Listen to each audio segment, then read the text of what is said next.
Hello, I'm Maurice Powell. Welcome to A Little Like Music, Manx Radio's regular Thursday evening classical music hour. I promised you last week a little bit of French music, so I'm going to start with a real old pot boiler. This is the overture Zampa by Herold, a very famous composer in the first half of the 19th century in France. His most famous opera was La Dame Blanche, The White Lady, but he wrote lots of other operas as well. I have discs of 2 or 3 of them, and they're rather good. There's a little bit of Rossini in them, but they're not quite so showy vocally, if you know what I mean. Very French in the style of orchestration. Quite attractive. They have quite interesting ballet movements. Anyway, here's an overture. I remember this overture when I had a connection for a few years with a brass band in Yorkshire. Where else?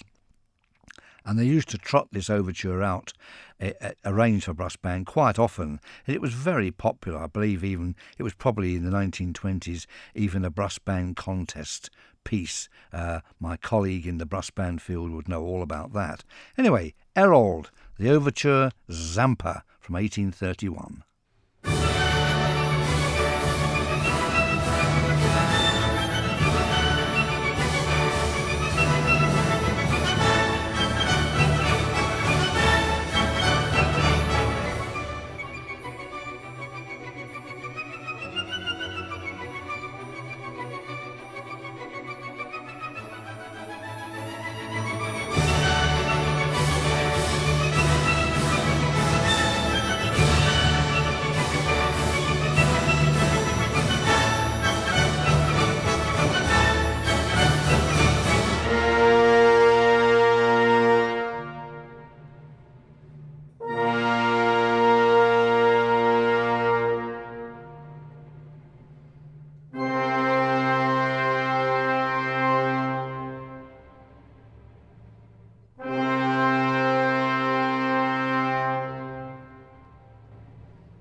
The overture to Erol's Zampa from 1831. Certainly this kind of light Victorian, shall we say, overture that was popular at all the seaside resorts, the orchestras, and of course here I can imagine that piece appearing at the Villa Marina, with the famous Viennese orchestra they had there, at the famous Sunday concerts at the Palace or the Derby Castle, and so on. A very popular piece. As I say, I slightly dismissed it as a pop boiler. It's actually very well written.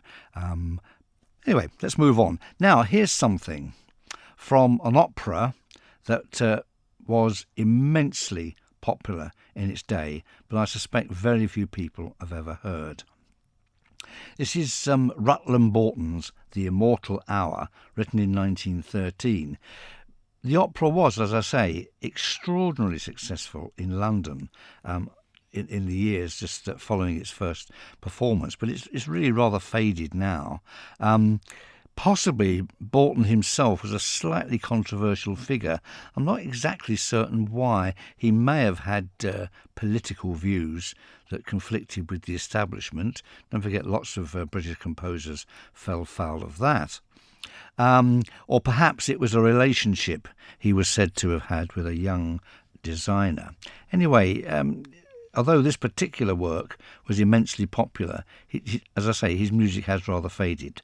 Now, the opera is very, very interesting. We don't have time to go into the details of it or even what it's about, but there is a famous love duet which Borton later arranged in the early 1920s as a love duet for orchestra. So, from Rutland Borton's Immortal Hour, the love duet.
The love duet from the little-known opera by Rutland Broughton, The Immortal Hour, from 1913, an immensely successful opera in its day. The love duet there arranged for orchestra.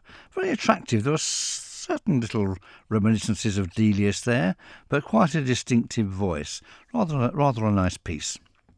Now, last week we had a concert waltz by Charles Ancliffe, and so this week I think it's only fair to have a Viennese waltz by the waltz king himself, Johann Strauss II. This is the waltz Voices of Spring, and we're going to hear it in a slightly unusual version because it was originally written for a coloratura soprano named Bianca Bianchi.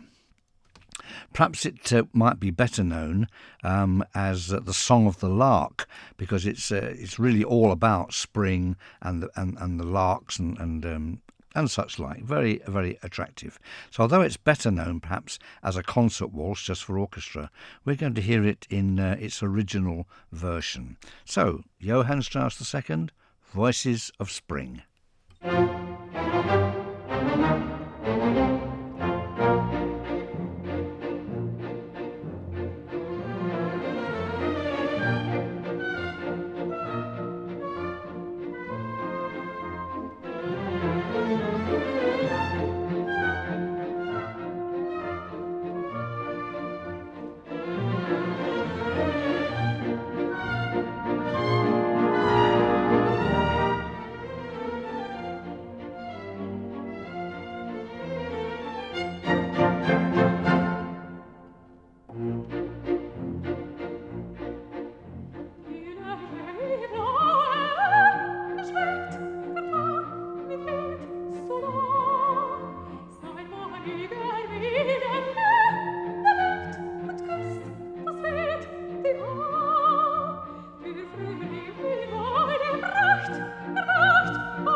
Voices of Spring in its original version for coloratura soprano by Johann Strauss II.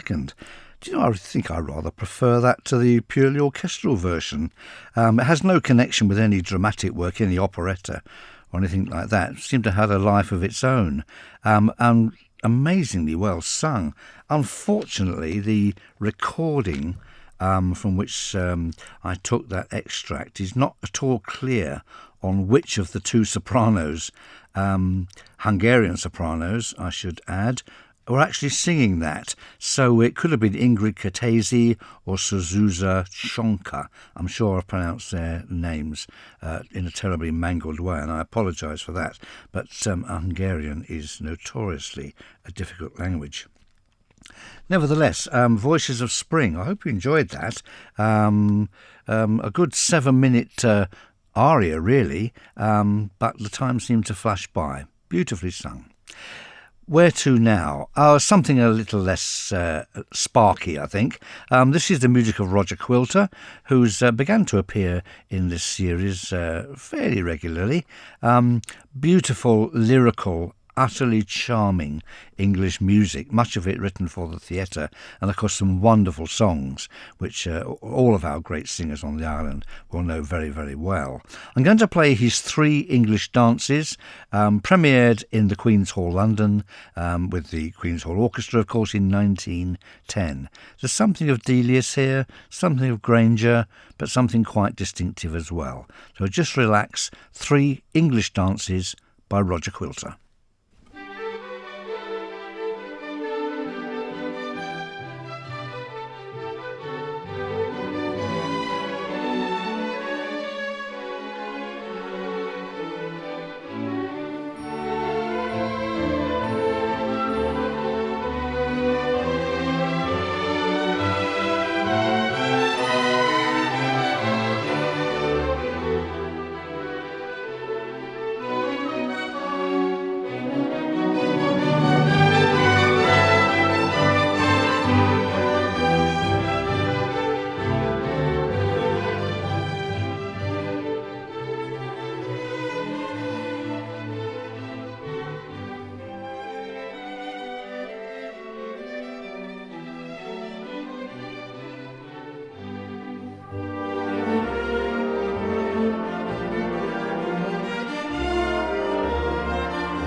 The music of Roger Quilter, Three English Dances, as I say, utterly charming.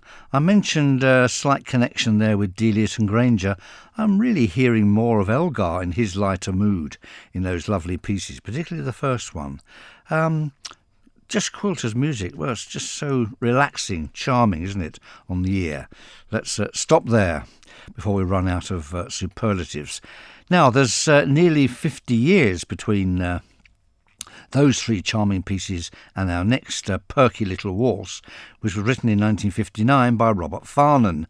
He was the sort of the post-war generation of light music composers and invigorated the whole scene very much with his brilliant orchestrations, particularly for strings, and a great gift for memorable little tunes and melodies. Wonderful composer, Robert Farnon, and he also wrote symphonies and concertos and other pieces. Unfortunately, we don't hear very much of them. I'm going to delve a little into his, shall we say, more serious music for a later programme. I'm sure there are some pearls there to be found. Anyway, in the meantime, this is Robert Farnon in his familiar mood. This is Little Miss Molly, as I say, written in 1959. The blind pianist George Shearing made a very popular arrangement of this piece, so you might recognise it in that version. Little Miss Molly.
The music there of Robert Farnon, Little Miss Molly, a rather perky little waltz from 1959. I love the way that after the introduction, the music in a very lyrical way sweeps into that kind of waltz rhythm. Very attractive piece. Equally attractive, but quite different, is Vivian Ellis's Alpine Pastures of 1955. Vivian Ellis, of course, his best-known piece probably is Coronation Scott, a wonderful piece, which the symphony orchestra actually performed maybe more than once at a light music concert. So where are we? Alpine Pastures, Vivian Ellis from 1955.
Alpine Pastures by Vivian Ellis, a good example of a piece that starts out in one mood and then quickly goes into quite a different mood.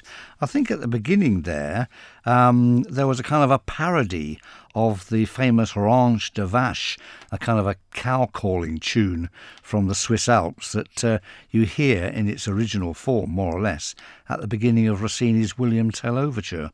Anyway, just thought I'd point that out. Moving swiftly on to the music of Leroy Anderson, who we introduced into the series during the last couple of weeks. Well known, of course, for very attractive light music pieces. He was actually an American composer. Sleigh Ride, of course, The Typewriter, The Waltzing Cat. I could go on. Here is Forgotten Dreams.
Leroy Anderson's Forgotten Dreams, a charming little piece.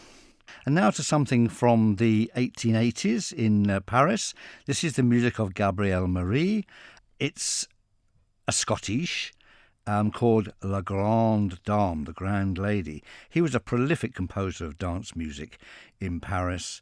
He was a timpanist of all things, chorus master of the famous Lamoureux concerts in the 1880s, and he was an ardent Wagnerian. In fact, he was one of the first Frenchmen ever to go to the annual Bayreuth Wagner Festival. So, interesting career. Scottish is one of those dances that used to be popular before the First War, along with the lancers, the waltzes, the barn dances and the quadrilles. And there were countless examples of them played here at the dances, of course, at the Derby Castle, the Villa Marina, and the Palace Ballroom, of course, at that time. Anyway, here's a French version, a Schottische, La Grande Dame by Gabriel Maurice.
Music by Gabriel Marie from Paris in the 1880s. And that brings us to the end of the programme. Once again, I hope you've enjoyed my selection. Please join me again next Thursday evening at 9 for some more light music. To play us out, Dvorak's Humoresque. In the meantime, goodbye.